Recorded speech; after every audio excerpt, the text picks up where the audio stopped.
Hello, my name is Shaggy, the opinionated hippie, and I'm currently ranking and reviewing every single Frank Zappa album released after he passed away in December of 1993. And out of 55, I am currently on number 26, Road Tapes Venue number 3, July 5th, 1970, Tyrone Guthrie Theater, Minneapolis, Minnesota, The Early and The Late Show on 2 discs, CDs. That's what this release is. I love this release. This entire concept of the road tapes, which were generally just releasing complete shows, a 68 show, a complete 73 show, and now we get an early and a late show, complete from 1970. This is phenomenal. This is exactly what I want the ZFT to do. I want more complete show releases. Let's get a couple from every tour. I love it. There are a lot of really, really interesting things about this selection. This was a great choice by the ZFT. These shows are the last 2 shows of the first couple months of the Flo and Eddie era.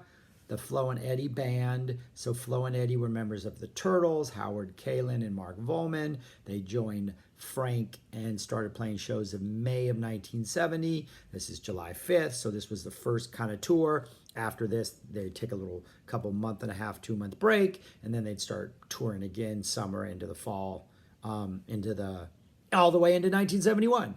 This is the band that's featured on Mother's 1970, the box set that was released in 2020. The band is Frank, it's Flo and Eddie, it's George Duke on keyboards, Ian Underwood on keyboards and sax, Jeff Simmons on bass, and Ainsley Dunbar on drums. Ainsley Dunbar is ridiculous. If you don't know that, just absolutely ridiculous as a drummer. The sound quality on this is not the greatest. It's not as sort of clean and pristine as, say, like the Roxy. Definitely not anywhere near as clean and pristine as something like Halloween 81. It can be a little like drum heavy at times, as I think all Ainsley Dunbar bands kind of tend to sound. But I don't think it hurts the music. I don't think it prevents you from listening to the music. I mean, it's good sound. It's just not great sound. What else to say? I've this whole entire page of like crazy little notes about this because there's so much I want to say about these shows. Interesting thing about the show is there were no Flo and Eddie songs anywhere pretty much on this entire tour. Flo and Eddie are singing songs. They get the, most of the vocal lifting they're doing. If Frank's not, singing a song that's a Frank song, Flo and Eddie are taking over and singing. But there are no groupie routine songs or things that are part of like that whole opera or 200 Motels or any of that stuff. This was apparently the time Frank was like making notes and writing the material, because the next show in which we have a complete set list for, it's the entire opera. Like you get the Do You Like a New Car? You get Daddy, Daddy, Daddy. You get Road Ladies. I mean, you get the whole spectrum ending in Happy Together. So Frank, knew what he wanted to do as soon as this tour ended, but those songs are not on here. In fact, there's no new material on here. There are a couple newish songs, Chunga's Revenge and Charlena, which would come out on Chunga's Revenge, the album, Flo and Eddie's first documented album, were originally played earlier in 70 with the Hot Rats, a little Hot Rat. It was called the Hot Rats Tour, and it was just a couple nights that Frank and different musicians played. Very interesting shows that ZFT should release. So those songs were played there. And then the other new song that was new to Frank was Wonderful Wino, but that was from Jeff Simmons' 1969 album, Lucille Has Messed My Mind Up. So no new material. So Flo and Eddie are not singing new material on here. It's pretty much just really, really great Mothers of Invention songs. And then those couple like new 69, 70 songs that I mentioned. Flo and Eddie do a lot of singing. So of these 2 shows, I think the second show is a much better show. I think it's better constructed. I think Frank kind of was a little unimaginative on the first show. So you get this really long stretch of song, song, song, song that has no like guitar solos or anything. It's just a lot of Flo and Eddie singing in it. And some of the tempos are kind of all on the same tempo and same kind of not too fast, not too slow, but just kind of right there in the middle. A couple times songs have a little more energy, but for the most part, this is a very sort of monochromatic type section, which just kind of, for me, blends together in the first show, where the second show is just perfectly constructed. And listening to both shows, one thing that frequently jumps out at me, or one thing I find myself just like kind of lost in, is Jeff Simmons and Ainsley Dunbar and their sort of connection that they have. I think creates some of the best sort of rhythms of any Frank band. I love their Pound for a Brown on the bus.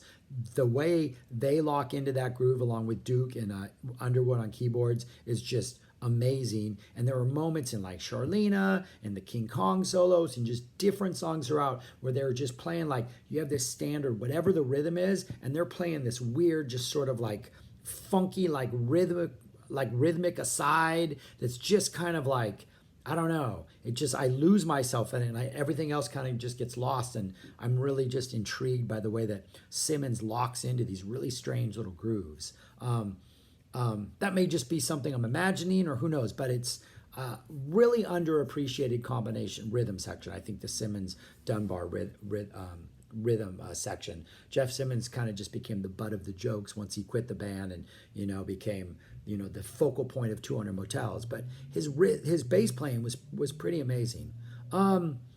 So yeah, those are like the big things I think I wanted to mention about this show. And then I also want to mention one of the reasons it's down here at 26 is because, one, the other 25 are ridiculous. But then also because for me, a lot of times kind of the determining factor on whether something is like closer to one or farther back is Frank's guitar playing. And if you're gonna like you want to guarantee yourself that Frank has a great night at guitar and like just every solo is a masterpiece, you kind of got to pick a tour, I think, from 74 to 82. Almost any tour from 74 to 82, Frank's hitting it out of the ballpark. Different styles, different tones. He's experimenting in different ways. But that run of 8 years is pretty phenomenal. Anything before 74, I think whatever song he's playing his solo in kind of really contributes a lot. It's a lot more of an organic feel than it is in that 74 to 82 run when he really was experimenting with solos as just standalone pieces.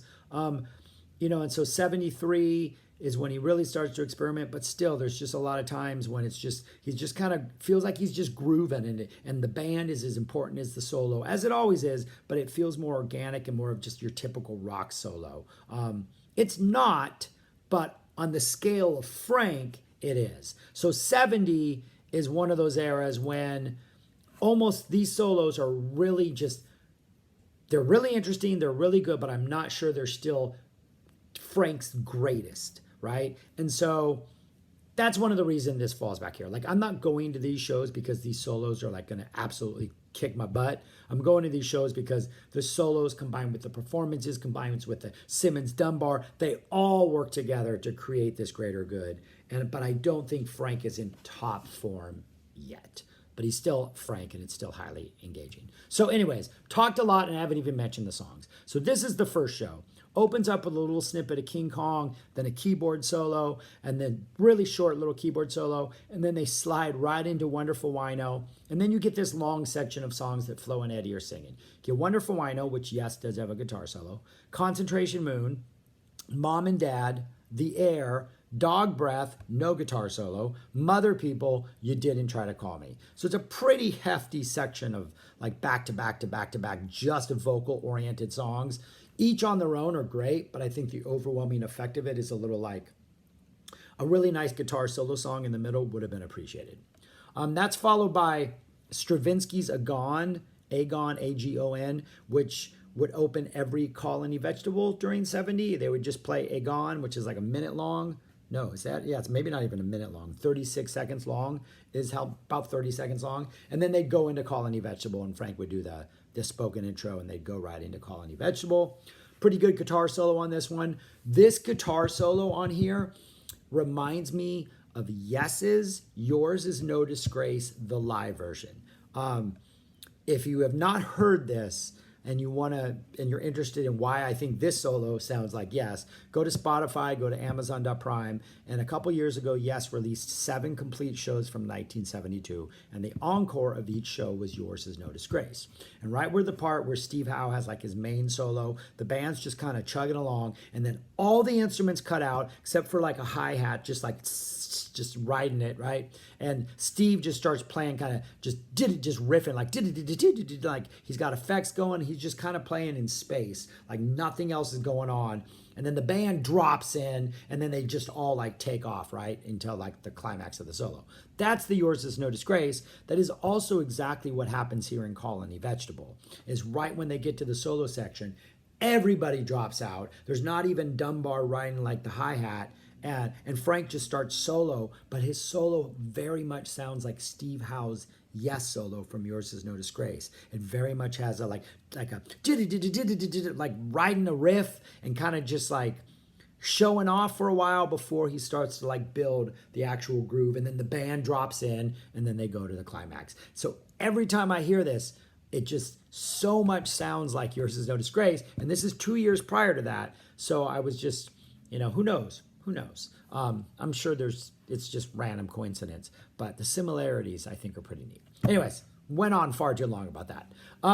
Then at the end of this, it goes right back into King Kong for about 20 seconds just to like let us know, hey, we're back in King Kong. Then they play Igor's Boogie, and then they go off into solo land, and Frank gets a solo, and then I think George gets a solo, then Ian, and then Ainsley at some point, and then Flo and Eddie are doing singing things, and this is a really long section.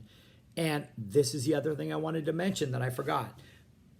About 8 minutes of this King Kong, starting with the very end of Ian Underwood's solo into Ainsley's drum solo, plus about a minute of the Chunga's Revenge, which is titled The Clap here, that occurs at the end of the second show, the final encore, comprise the Nancy and Mary music from Chunga's Revenge, the album. So the Nancy and Mary music is about, you start off with the end of the Ian Underwood sax solo, which is about, you're missing about 2.5, 3 minutes of amazing sax blowing when the Nancy and Mary music starts. So you get that, and then it goes into the Dunbar solo, then they put a little bit of Chunga's Revenge in there, and then they go back into the King Kong, including the parts where Mark and Howie are like improvising and singing and making noises and all that stuff, and Frank's conducting the band. But this is a full 20 minutes long, so you get the entire thing. Really high energy, especially the end of it. And there's a part when Howie and Mark start like singing along and making up things, where Howie's doing a straight up Cab Calloway Minnie the Moocher thing, where he's like a hidey, hidey, hidey ho, and it's like he doesn't quite get it, and Howie tries 3 or 4 times to like kind of get a little Minnie the Moocher going, but it doesn't catch on. And then Frank at that point calls what is obviously must be like a last minute like audible, because it doesn't appear on any other set list, as he starts singing Can't Happen Here. So then they do about a minute of Can't Happen Here. And then when they get to the part when they say it doesn't happen in Minnesota, the crowd goes crazy. And Frank's like, well, that's probably, we don't need to sing anymore now that we got to that part. And they don't do anymore. But this King Kong is really good. The jamming is really good. It's really neat to hear the entire 20 minutes of it and to see how like it was edited down into that like 9-minute Nancy and Mary music, and how this is so much better. Like the things that Frank chose to put on that and chose not to put on that and to leave out, interesting decisions. But it's a really good King Kong. I wrote notes on it, but my notes are crazy right here. So, yeah, so that's all I got to say about that. So then they do a Charlena, and that is the end of the first show. Pretty solid show. It's still a good show. The ending is great. I just wish that maybe that middle run of songs, like that Colony Vegetable, had been moved up in the middle to kind of like put a nice solo in the middle. Would have been a nice kind of change up, but that is what we get anyways. We get this. And then the second show is ridiculously good and has one of my all-time favorite Frank moments ever. So the second show opens up with Frank introduces everybody as Larry Mondello. Larry Mondello was a character on Leave It to Beaver, if I'm not mistaken, and everybody used to think that Howie looked like Larry Mondello, so Howie was frequently called Larry Mondello, and people mistook him for Larry Mondello. I will put the pictures of Larry Mondello and Howie up here, and you decide for yourself. I think there is a little bit of a similarity. So Frank introduces everybody as Larry Mondello, and it becomes a running joke throughout the entire show, and it's funny. And I also want to mention that Howie does a lot of like, Frank's making song introductions or saying things, and Howie's cracking a lot of jokes and kind of cracking jokes at expense of Frank. And like Howie has a fearlessness that I don't think I've ever heard in any other person on stage with Frank. And Frank's responded and taken it, and it was obvious, like from the material that would follow on the following tour, that Frank recognized Howie's a funny person and Mark are funny people, because they're ribbing him this entire show, and it has a more balanced feel than say other Mothers or Frank incarnations as far as like who is allowed to speak when.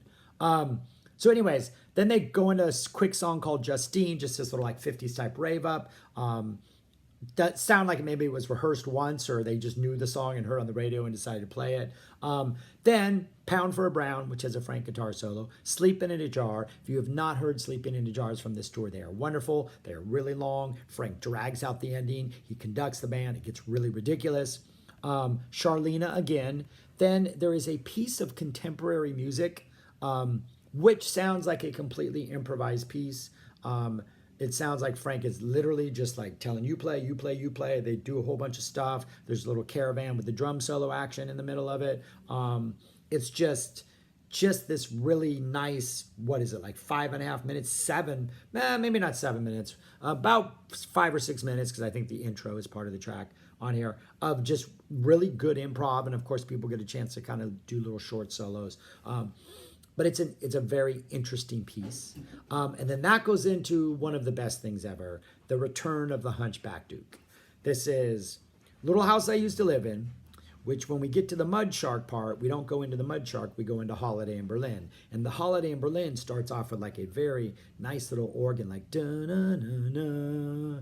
I mean, just really just like, I think one of the greatest moments in all of live Zappa is Little House fades away, and you're almost starting to get that Mud Shark vamp, and then it's like the Holiday in Berlin piano, just like dun. It's not piano, it's like some organ sound, dun, na, na, na, and then the song builds up, and then Mark and Howie start singing the lyrics. I love these lyrics. The first section are the "Would You Like a Snack" lyrics from 200 Motels about touring and being on the road. And then the rest of the lyrics are about a time Frank and the Mothers played in Germany, and some student organizers tried to get them involved in this demonstration. And there was a riot, and it describes all of that. Makes fun of the rioters, as Frank would do. But it is just, the vocals are powerful. Mark and Howie sing it great. I just love this version. Then after the vocals, they go into the guitar solo. And to start the guitar solo, Frank plays what would eventually solidify and become the post-guitar solo melody of Inca Roads. That part where after he's done with his solo, he comes in and he plays, and the whole band plays that riff that's eluding me now because I only have the Holiday in Berlin riff in my mind. But that, you know the riff. Listen to One Size Fits All. He finished his guitar solo, and then they play that thing, that soaring guitar thing, that I'm going to pause this so that then I can actually try to say that melody, because I can only think of Holiday in Berlin right now.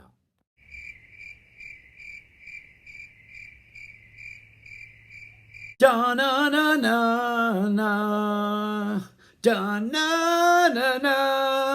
That riff. That is how Frank starts off his guitar solo in Holiday in Berlin. And he pretty much plays that whole thing, and then he just kind of goes off in solos. It's not exactly like Inca Roads. You can tell he would still like, okay, tighten some things up. But that's essentially what it is. That goes into the guitar solo, and then that goes into Cruisin' for Burgers, which is just for the win right there, man. The show's not even over, and it's already over. This has been brilliant. But then we get what I'm pretty sure, there's not a lot of set lists available for this tour, but of all the set lists that are available, there is no Let's the Make the Water Turn Back. There's no Harry, You're a Beast. Both those songs are played here, and they're sung with vocals. Then they go into Oh No, and Orange County Lumber Truck, which was played previously on the tour. During the Orange County Lumber Truck, there's a Frank solo, and then Ainsley, and then they go back into the main theme. Then Ainsley gets a solo, but before Ainsley gets a solo, they do a little short part of a song called Lucy Lou, and it sounds rehearsed. It sounds like they knew they were going to do it, but it's a really interesting, weird little thing that Frank is doing here. Like, he is having fun. This is a really, like, it's just all over the place, freestyling type show, but it's a really good time. So after this, they play Call Any Vegetable. Again, they played it in the first show. They're playing it now. There's no Frank solo in this Call Any Vegetable. There is a keyboard solo and there is a saxophone solo in Call Any Vegetable. I know of no other Call Any Vegetable that is a keyboard solo and a saxophone solo. If one is out there, let me know, but I did not know it existed prior to this show. So that makes this interesting. And the entire Call Any Vegetable is like 12 minutes long. So Frank lets them play. It's a nice little, cushy little solos. That ends the set. And then the encore is The Clap, which is Chunga's Revenge. In the beginning of this, the da-na-na, it's heavy, it's good. This is a great Chunga's Revenge. What did they play on here? They play a bunch of things. They play, what is on here? I think I wrote down. My notes are so bad. But I think there's a keyboard solo. I think there's I think everybody gets a solo. I think there's a keyboard, a sax, and a guitar solo on this. It's like 13 minutes long. I'm pretty sure everybody gets a solo. Dunbar might even get another solo, but I'm not sure of that. But I think it's just the three of them get a solo. But it's great. Second show is just top notch. If the second show had been a single disc release, they had just like omitted some of the intros because it would fit on one disc, I think this would be ranked closer to number one. And the reason it falls back here is just because the first show is not as strong, but the second show is just, love it. Listen to the second disc of this far more than I listened to the first, I will admit. But that's it. I've talked for way too long about this, but yeah, that's what I like it. I enjoy it. I think it is definitely the more you are on the spectrum towards hardcore fan, the more you'll like it as versus a casual listener, just because of the sound quality maybe. But it's got a lot of secrets and it reveals a lot of things, and it's a really fun, good listen. So anyways, more like this, EFT, more like this. If you stuck around this long, far, thank you very much. Subscribe, all that stuff, YouTube. All right, thanks y'all. Bye, peace. Comment below. Let me know if you check this out. I've heard from other people that they have actually gone out and sought stuff that I have talked about, and they have enjoyed it. So I want to fine tune and make sure that I'm recommending the right things. So anyways, that's all. I'm done. Thanks. Bye.